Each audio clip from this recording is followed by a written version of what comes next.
اللہ اللہ اللہ اللہ صلی علی رسولہ الکریم اما بعد فاعوذ باللہ من الشیطان الرجیم بسم اللہ الرحمن الرحیم وَلَقَدْ أَرْسَلْنَا إِلَىٰ أُمَمٍ مِّن قَبْلِكَ فَأَخَذْنَاهُمْ بِالْبَأْسَاءِ وَالضَّرَّاءِ لَعَلَّهُمْ يَتَضَرَّعُونَ صدق اللہ العظیم۔ اللہ رب العزت نے قرآن حکیم کی اس آیت کے اندر امت سابقہ کا ذکر فرمایا کہ اللہ رب العزت نے حضور اقدس صلی اللہ علیہ وسلم کی امت کی طرح پہلے بھی امتیں پیدا کی، بہت سی امتیں پیدا ہوئی ہیں۔ تمام امتوں کو اللہ رب العزت نے آزمائشوں کے اندر رکھا۔ آزمائش کبھی آتی تھی، ان پہ تکالیف آتی تھی، کبھی پریشانیاں آتی تھی۔ اب وہ تکالیف اور پریشانیاں اس لیے آتی تھی کہ اللہ تبارک و تعالیٰ ان کی آزمائش کرنا چاہتا تھا۔ آزمائش کس چیز کی کرنا چاہتا تھا؟ کہ اللہ تعالیٰ یہ دیکھنا چاہتا تھا کہ یہ لوگ مخلص ہیں اللہ کی ذات کے ساتھ، اللہ کی ذات پہ یقین محکم رکھتے ہیں، یا یہ صرف زبانی الفاظ استعمال کرتے ہیں اور زبانی اللہ سے محبت کا دعویٰ کرتے ہیں۔ اللہ تعالیٰ جب انسان کسی کو آزمانا چاہتے ہیں تو اس کو ان دو چیزوں کے اندر مبتلا کیا جاتا ہے جو ان آیات کے اندر اللہ نے بیان فرمایا۔ پہلی چیز یہ کہ انسان کو جب تکلیف آتی ہے، پریشانی آتی ہے، مصیبت آتی ہے، کوئی بھی آفت آ جائے تو یہ پریشانی، تکلیف اور آفت بعض اوقات اس کے اللہ سے دوری کا باعث بنتی ہے اور بعض اوقات اللہ کے قرب کا باعث بن جاتی ہے۔ دوری کا باعث اس شخص کا بنتی ہے جو اللہ رب العزت سے دل میں سچی محبت نہیں کرتا، وہ صرف اپنے مقصد کے لیے، مطلب کے لیے اللہ سے تعلق رکھتا ہے، غرض کے لیے۔ تو یہ آدمی جو خوشحالی میں اللہ کو بھولا ہوتا ہے، اللہ کی ذات سے دور ہوتا ہے، یہاں تک کہ اللہ سے اتنا دور ہوتا ہے کہ خوشحالی میں اللہ کو کبھی یاد ہی نہیں کرتا۔ شادیوں میں، اچھے موقعوں پر، جب راحت کے دن ہوتے ہیں، عیش و عشرت کے دن ہوتے ہیں، تو یہ اللہ سے بالکل دور۔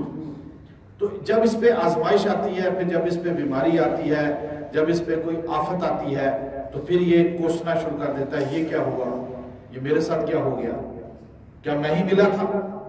یہ ساری باتیں اس کی زبان سے نکلتی ہیں۔ یہ آدمی، حضرت مولانا اشرف علی تھانوی رحمۃ اللہ علیہ نے فرمایا کہ اس آدمی کو، جس کو بیماری اور تکلیف کے بعد اللہ سے تعلق کمزور مزید ہو جائے اور اللہ کا شکوہ شروع کر دے، وہ یقین کر لے کہ مجھ پر یہ بیماری، یہ آزمائش، یہ پریشانی اللہ کی پکڑ کا باعث ہے۔ اور اگر یہ تکلیف اور بیماری کے بعد اس آدمی کا تعلق اللہ سے مزید مضبوط ہو گیا، رونا شروع کر دیا، استغفار شروع کر دیا، گڑ گڑانا اللہ کے سامنے شروع کر دیا، تو یہ آدمی اللہ کی آزمائش میں ہے۔ اللہ اس کے درجات بلند کرنا چاہتے ہیں، اس کو آزمائش کے ذریعے اس کے وہ گناہ جو توبہ استغفار سے نہیں معاف ہو سکتے تھے، اللہ گناہوں کو بیماری کی وجہ سے ختم کر دے۔ حضور علیہ السلام نے فرمایا جو ایک دن کا بخار آتا ہے، 1 سال کے گناہ معاف ہوتے ہیں۔ حضرت عمران بن حسین صحابی کہنے لگے، یا رسول اللہ دعا کریں میں بیمار رہوں موت تک۔ کب تک؟ موت تک، موت تک بیمار ہوں۔ اب یہ دعا، لیکن اتنی دعا کریں کہ میں بیمار رہوں لیکن وہ بیماری جو مجھ سے عبادت نہ چھینے۔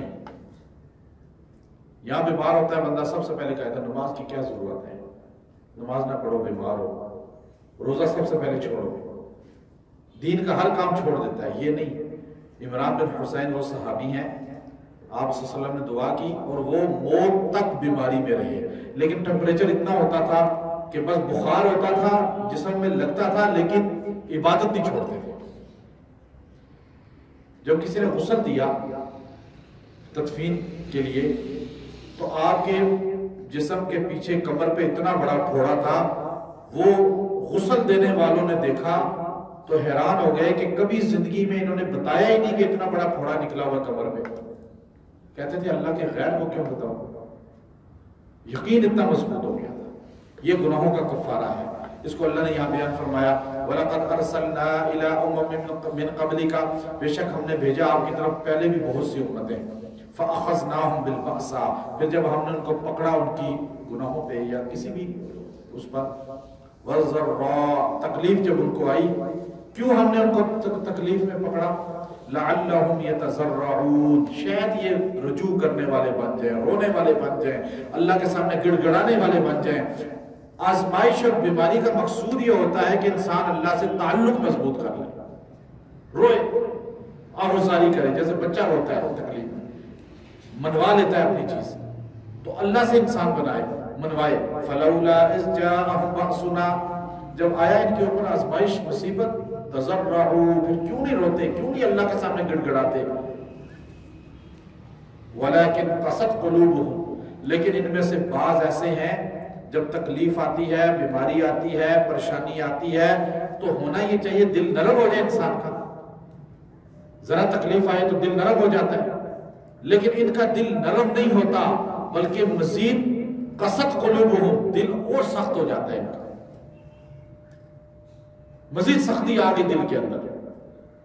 وَزَيَّنَ لَهُمُ الشَّيْطَانِ، اور شیطان نے مزین کر دیے ان کی گناہ ان کے سامنے، گناہوں کو مزین کر کے، خوبصورت کر کے شیطان دکھاتا ہے۔ یہ اور گناہوں میں، بدعات میں، رسومات میں، نافرمانیوں میں پڑے ہوتے ہیں، سوچتے ہیں توبہ کی توفیق نہیں ملتی ہے۔ مَا كَانُوا يَعْمَلُونَ، جو عمل کر رہے تھے انہی میں چلتے چلتے چلتے گناہ گناہ گناہ گناہ، بیمار ہوئے، بیماری میں بھی گناہ سوچتے ہیں، بیماری میں بھی توبہ نہیں کرتے، پریشانیوں میں بھی توبہ نہیں کرتے، اسی حالت میں وہ دنیا سے رخصت ہو جاتے ہیں۔ کیونکہ شیطان نے جو مزین کر دی ہے، یہ ایک تدبیر اللہ نے بتائی، دو تدبیریں ہوتی ہیں۔ ایک تدبیر یہ ہے کہ گناہگار آدمی، اس سے اللہ تعالیٰ صحت چھینتے ہیں، اس سے نعمت چھینتے ہیں، اور وہ رجوع نہیں کرتا، توبہ نہیں کرتا۔ یہ اللہ کا ایک پکڑنے کا حربہ اور طریقہ ہے، جس کو اس آیت میں بیان کیا۔ دوسرا طریقہ اگلی آیت میں ہے، اللہ تعالیٰ اس کو ڈھیل دیتا ہے۔ وہ ڈھیل کیا ہے وہ کل انشاءاللہ ہوگا۔ وآخر دعوانا الحمدللہ رب العالمین۔ اللہ